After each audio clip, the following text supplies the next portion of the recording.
अस्सलामुअलैकुम दोस्तों, उम्मीद है आप सब बहुत अच्छे से होंगे और उम्मीद है कि कल से शुरू होने वाले यूपीएचईएससी के विज्ञापन संख्या 50 में उर्दू सब्जेक्ट के इंटरव्यू की तैयारी आपकी बहुत अच्छे से हो गई होगी।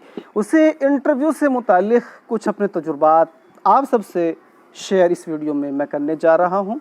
उम्मीद है कि वो सभी तजुर्बात जो मैं इसमें शेयर करूँगा आपके बहुत काम आएंगे। तो एक जो आमतौर पर बात होती है, सबसे पहले ये कि जब आप इंटरव्यू में दाखिल होते हैं तो आपके ऊपर किसी तरह का कोई तनाव, कोई हेजिटेशन, कोई घबराहट नहीं होनी चाहिए। ये सबसे पहली चीज़ है। हंसते हुए, मुस्कुराते हुए आप जो आपका इंटरव्यू का रूम है उसमें दाखिल हों और इजाज़त तलब करने के बाद जो वहाँ पर चेयर पड़ी है वहाँ पर आप बैठ जाइए। सबसे पहले आपसे जो वहाँ मौजूद आयोग के मेंबर हैं वही आपसे जो है वो क्वेश्चन पुट अप करने शुरू करेंगे। और आमतौर पर जो आपकी एजुकेशन है, high school, intermediate, graduation, post graduation, अगर आप डॉक्टरेट हैं तो डॉक्टरेट के बारे में आपसे वो सवाल कर सकते हैं कि आपने यूजी कहाँ से किया, पीजी कहाँ से किया, डॉक्टरेट कहाँ से किया, किसके अंडर में किया। तो ये जो है आमतौर पर यहीं से जो है वो सवालात आपसे शुरू होते हैं। इस बीच अगर किसी इम्तहान के बीच में आपका गैप है, आपने जो है यूजी के बाद पीजी में कई साल लगाए हैं या इसी तरह से कहीं और गैप है, तो आपसे उसके बारे में पूछा जा सकता है। आमतौर पर पूछा ही जाता है कि इस बीच गैप हुआ है, ये आपका क्यों हुआ है, आपने इस दौरान क्या किया था। इस तरह के सवालात मुझसे भी पूछे गए थे। चूँकि मेरा भी थोड़ा सा गैप था तो मैंने बहुत अच्छे से जो है उनको समझा दिया था। उससे जो है बहुत ज़्यादा वो जो है प्रभावित हुए थे। तो अगर ऐसा है तो आपको भी इसी तरह के कुछ जवाब ढूंढने होंगे और उनको बहुत अच्छे से समझाना होगा, जिससे जो है उनका जो आप बातों का जो असर है वो बहुत अच्छे से उनके ऊपर हो और वो आपसे बहुत ज़्यादा मुतासिर हो जाएं। इसके बाद जो हालात हाज़िरा है या कुछ आमतौर पर जो करंट अफेयर्स के मुद्दे हैं वो भी जो है आयोग के मेंबर पूछ लेते हैं। अब जैसे कि हाल फिलहाल में अगर देखा जाए तो राष्ट्रपति का चुनाव जो है इस वक्त में होने जा रहा है। तो जो राष्ट्रपति का चुनाव लड़ रहे हैं उन दोनों ने जो है अपनी जो है नामजदगी दाखिल कर दी है, नामांकन कर दिया है। तो उनके बारे में आपको मालूम होना चाहिए कि राष्ट्रपति का जो ये चुनाव है ये कौन से नंबर का है और इसमें जो है कौन कौन जो है इस वक्त में जो है वो खड़े हैं। जो सरकार है मौजूदा उसकी तरफ से कौन है, जो अपोजिशन में है उसकी तरफ से कौन है। इसके अलावा अभी मोदी जी का जो दौरा हुआ है, अभी यूरोप गए थे G7 में भाग लेने के लिए, उसके बाद जो है वो UAE भी गए हैं। तो इसके बारे में आपको मालूम होना चाहिए कि मोदी जी कहाँ गए थे, हमारे प्रधानमंत्री जी कहाँ गए थे, किन किन से मुलाकात की है। या इसके अलावा जैसे कि अभी ज्ञानवापी मस्जिद का मामला चल रहा है, आपसे सवाल इसका पूछा जा सकता है क्योंकि आपकी जो थिंकिंग है आयोग के मेंबर इसको जानने के लिए आपसे इस तरह के सवालात पुट अप कर सकते हैं। या अभी कल ही की जो एक बहुत ही ज़्यादा दुखदाई एक हादसा हुआ है, आप जानते हैं कि उदयपुर में, राजस्थान में, तो इसके बारे में भी सवाल आपसे पूछा जा सकता है कि आप इसको किस नज़रिए से देखते हैं। तो ये तो कुछ ऐसी बातें थी। इसके अलावा नेशनल एजुकेशन पॉलिसी 2020, इससे भी सवालात जो है आयोग के मेंबर अक्सर व बेशतर जो है इंटरव्यू में पूछ ही लेते हैं कि आप इसको बेहतर बनाने के लिए अपनी तरफ से जो है आप क्या कर सकते हैं, इसके अंदर कौन कौन सी ख़ास बातें शामिल हैं, इसकी ज़रूरत क्यों पड़ी है। तो ये सब बातें आपकी तैयार होनी चाहिएंगी। ये सब तो बात थी आयोग के मेंबर की तरफ से। इसके अलावा अब बात आती है आपके सब्जेक्ट एक्सपर्ट की। अगर आप PhD हैं तो सब्जेक्ट एक्सपर्ट सबसे पहले आपकी PhD के जो मौजू है, जो आपका टॉपिक है, उसी की तरफ जाते हैं। तो जो आपका PhD का टॉपिक है उससे मुताल्लिक़ हर छोटी बड़ी बात आपको मालूम होनी चाहिए थी। इसके अलावा वहाँ पर आपसे रीडिंग कराई जाती है। तो रीडिंग के लिए ख़ास तौर से फसाना या जाइब, जिसकी कि मुश्किल ज़बान है, वो पेश की जाती है। तो वो आपको बहुत अच्छे से आनी चाहिए। ख़ास तौर से शुरू के कुछ पैराग्राफ आपके याद होने चाहिए और उसके अंदर जो अल्फाज हैं हर एक का मसदर आपको मालूम होना चाहिए, हर एक का मतलब आपको मालूम होना चाहिए। तो ऐसे होनी चाहिए कि आप पूरी रवानी से उसे पढ़ दें और तलफ़ुज़ की अदायगी बहुत अच्छे से होनी चाहिएगी और मसदर भी ज़रूर मालूम उसका करके जाइएगा। इसके अलावा आपसे जो है कुछ ब्लैक बोर्ड पर, वहाँ पर वाइट बोर्ड होगा, वहाँ पर आपसे जो है वो टीचिंग कराई जाएगी। तो उसके लिए कुछ आप अशार तैयार कर लीजिए।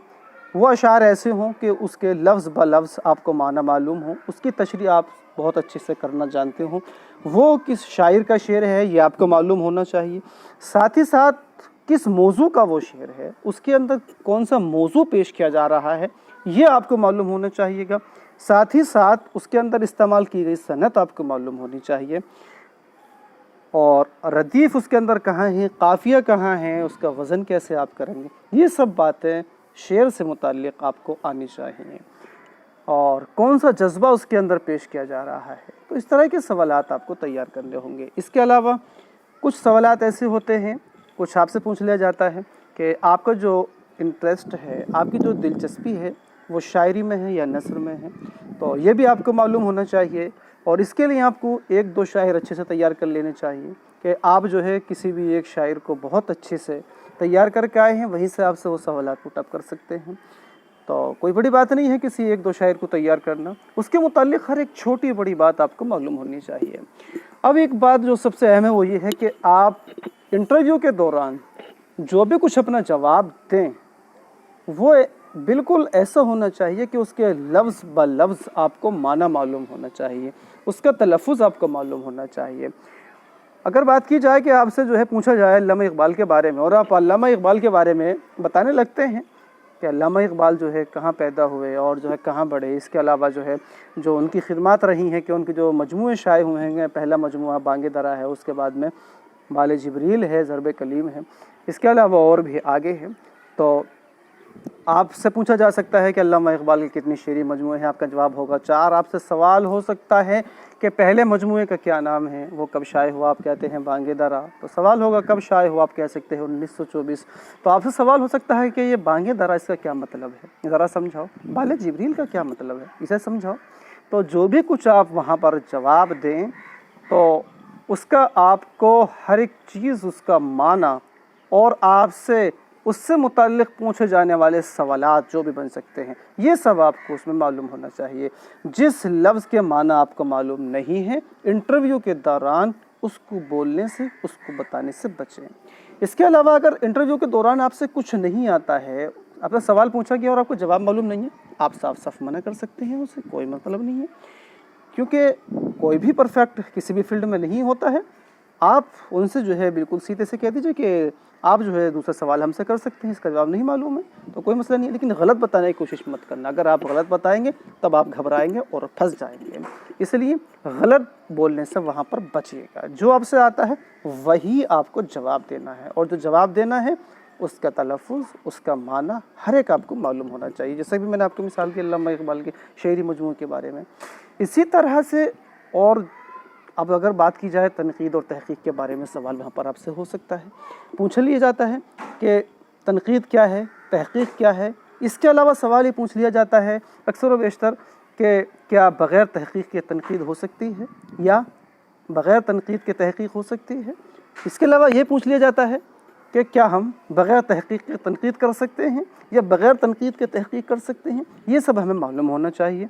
तहक़ीक़ क्या है, इसका मज़दर क्या है, तनक़ीद क्या है, इसका मज़दर क्या है, कहाँ से ये निकले हैं, इसके माना क्या हैं, ये सब हमें मालूम होना चाहिए। तनक़ीदी दबिस्तान कितने हैं ये मालूम होना चाहिए, और जितने भी तनक़ीदी दबिस्तान हैं उस नज़रिए से जो जो बड़े मशहूर हमारे नक़ाद रहे हैं उन सब के बारे में मालूम होना चाहिए कि किन की कौन सी दबिस्तान में क्या खिदमत रही है।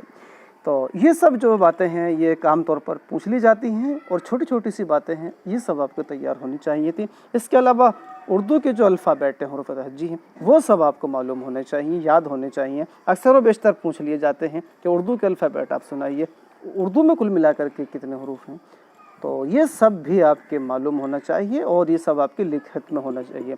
उसको जो है आप तहरीर कीजिए, और एक जब आपसे तहरीर कर लेंगे तो जहन में जो है बहुत अच्छे से ये आपके बैठ जाएंगे, और वहाँ पर आप अगर पूछ ली जाते हैं तो फटाफट आप बताते चले जाते हैं।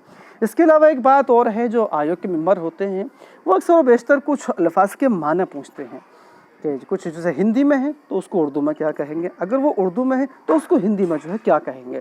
तो जैसे कि अब आयोग को ही क्या कहेंगे, या और दूसरे जो होते हैं आम तौर पर जैसे कि हमारा पार्लियामेंट है इसको क्या कहेंगे, विधानसभा है इसको क्या कहेंगे, तो जितने भी आम तौर पर बातें होती हैं जैसे कि राष्ट्रपति इसको उर्दू में हम क्या कहेंगे, तो ये सब मालूम होना चाहिए, क्योंकि ये छोटी छोटी सी बातें होती हैं और इंटरव्यू में अक्सर बेशतर जो आयोग के मेंबर हैं वो पूछ लेते हैं।